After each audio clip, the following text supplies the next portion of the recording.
Hello les amis, dans cette vidéo je vais vous montrer une stratégie très simple pour améliorer votre DCA, Dollar Cost Averaging, et la stratégie Grid. Beaucoup de stratégies dans le monde des cryptos sont basées sur la stratégie Grid, un vieux système utilisé sur le Forex et qui n'a jamais vraiment marché. Je vais vous montrer comment utiliser les indicateurs de ma formation Gabi pour améliorer grandement ce Dollar Cost Averaging et cette stratégie Grid sur les crypto-monnaies, mais pas seulement, sur les actions également. Alors c'est très simple, on va jouer sur plusieurs unités de temps. Et ce qu'il faut faire, ça c'est un principe qu'on va appliquer à toute unité de temps, c'est déjà ne pas acheter haut.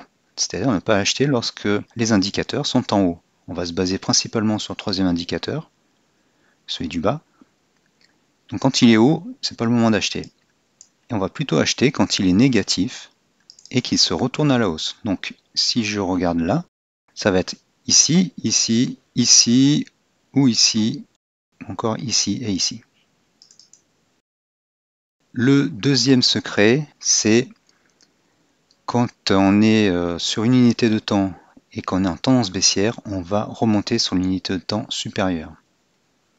Par exemple, en 2021, on était en tendance baissière, voilà, et si on a des doutes, eh bien, on va aller sur la tendance weekly, ou 2 jours, ou 3 jours, on va prendre weekly. Et là, on voit qu'on est toujours en tendance baissière, mais quand même, le premier indicateur repasse en hausse. Donc là, on a terminé la tendance baissière, en tout cas localement. Si je passe sur 2 jours, en 2 jours, c'est donc plus, il y a moins de latence forcément. Et là, on repasse. Alors déjà, on n'était pas en négatif, on était en positif, mais on repasse haussier sur le troisième indicateur.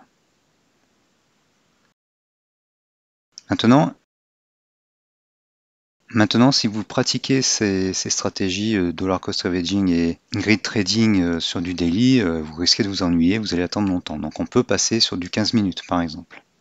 Alors sur du 15 minutes, le principe est le même, c'est quand on repasse positif, mais quand on est négatif. Donc ici par exemple, et là c'est gagnant à un moment. Alors après, vous décidez est-ce que je vends ou est-ce que j'attends. Le truc c'est de revendre dès que ça commence à rebaisser.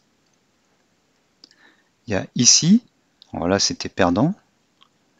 Ensuite on a un deuxième signal ici, donc la moyenne elle est à peu près par là.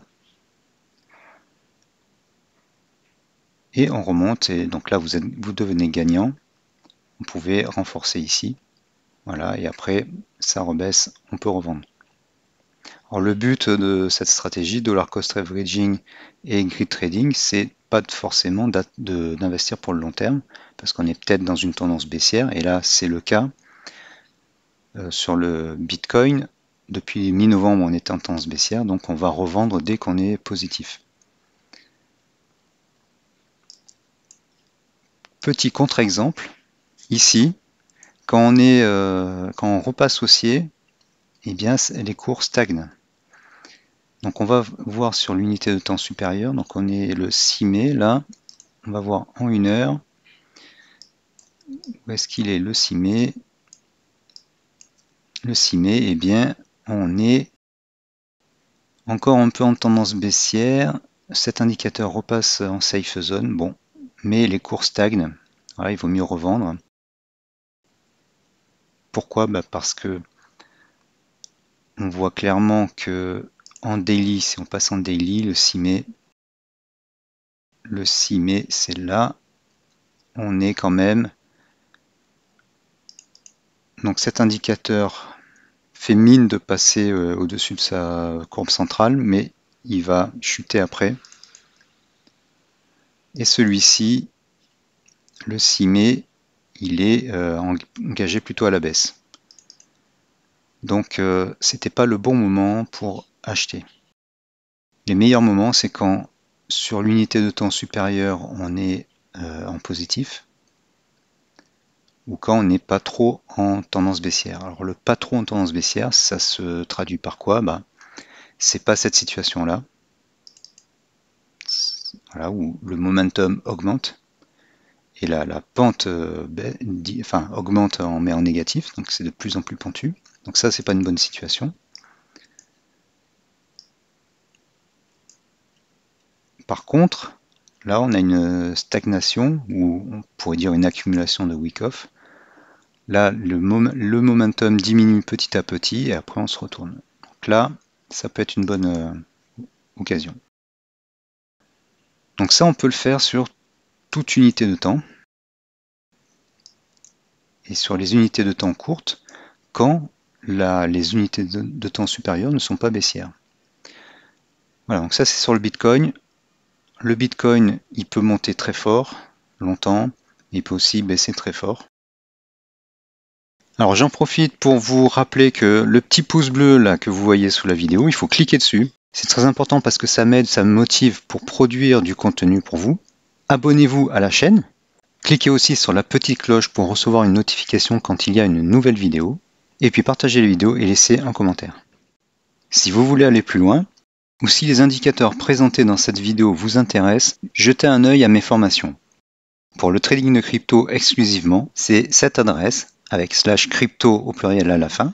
Si par contre vous êtes intéressé par tout type de trading sur tout type de support, actions, forex, crypto-monnaie, CFD, indices, jetez un œil à mon méga pack à cette adresse /gabi, G-A-B-I à la fin. Donc je conseille de faire ça aussi sur les actions. Il y a certaines actions qui, historiquement, n'ont fait que monter. Si je prends Air Liquide,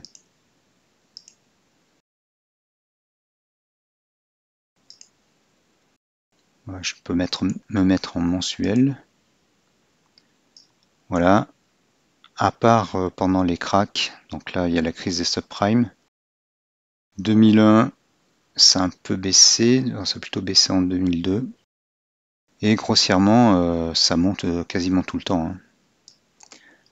Donc le risque là est très faible sur cette action. Alors, il y en a d'autres, hein. Il doit y avoir Sanofi. Sanofi bouge plus. Mais globalement, elle monte. Voilà, ça fait un peu, ça ressemble au Bitcoin actuellement. Mais Air Liquide, c'est l'action de bon père de famille. Donc ça, c'est pour ceux qui veulent faire du trading sur les actions. Et donc là, vous pouvez faire du dollar cost averaging sur l'unité de temps 1 heure. Voilà, donc là c'était une entrée.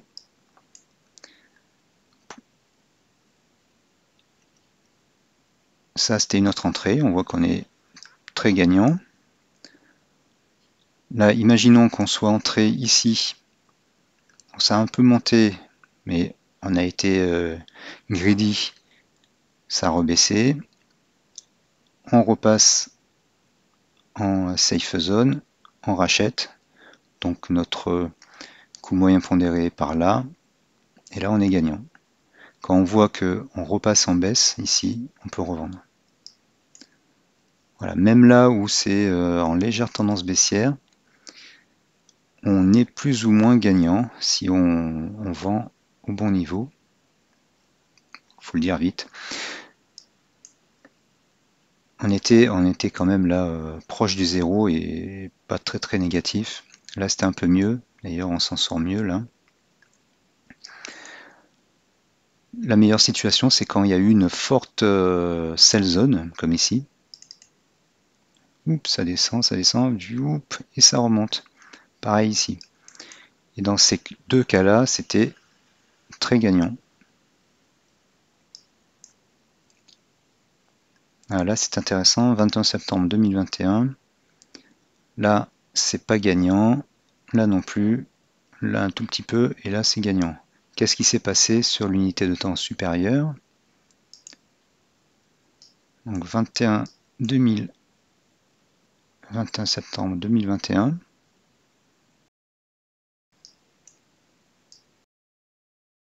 Et bien sur l'unité de temps supérieure, on a nos premiers signaux sur l'unité de temps 1 heure. On regarde sur l'unité de temps daily, on voit qu'on est en sell zone, une belle sell zone, 2 sell zones, même 3 sell zones, cohérence baissière en fait.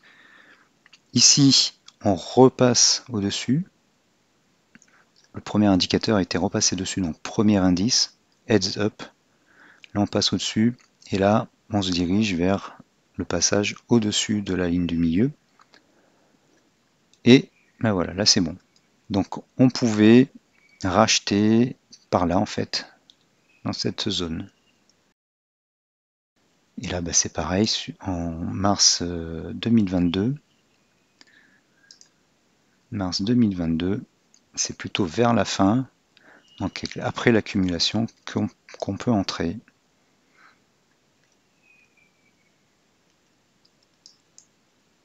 Et septembre 2021, voilà, on retrouve notre zone. Ça fait une coupelle qui se traduit par, sur l'unité de temps supérieure par un retour à la safe zone. Voilà, donc cette stratégie, elle marche pour tous les actifs en fait, actions, crypto, forex. Donc je récapitule, on prend notre indicateur du bas quand il est négatif, quand il a fait une belle sell zone en négatif, et on achète quand il se retourne à la hausse. Sauf que il faut bien vérifier qu'on n'est pas en forte tendance baissière. Si on est en forte tendance baissière, on va voir l'unité de temps supérieure et on attend la même chose sur l'unité de temps supérieure. Le dollar cost averaging, il marche uniquement si le prix de l'action ou de la crypto remonte un jour. La meilleure façon d'éviter qu'il ne remonte pas, c'est qu'on n'achète pas dans une tendance baissière forte. Et une tendance baissière forte, c'est quand il y a une sell zone négative. Donc si la sell zone négative se transforme en safe zone négative, et que c'est pareil sur l'unité de temps supérieure, eh bien là, on est en sécurité. Et si ça ne se passe pas bien, si les cours dégringolent, là il vaut mieux peut-être revendre, sauf si on est sur une action de qualité comme Air Liquide, LVMH, Sanofi, etc. Mais sur une crypto, c'est peut-être plus sûr de revendre. Voilà, j'espère que cette vidéo vous aura aidé à mieux maîtriser votre DCA ou votre grid trading. Merci et à bientôt.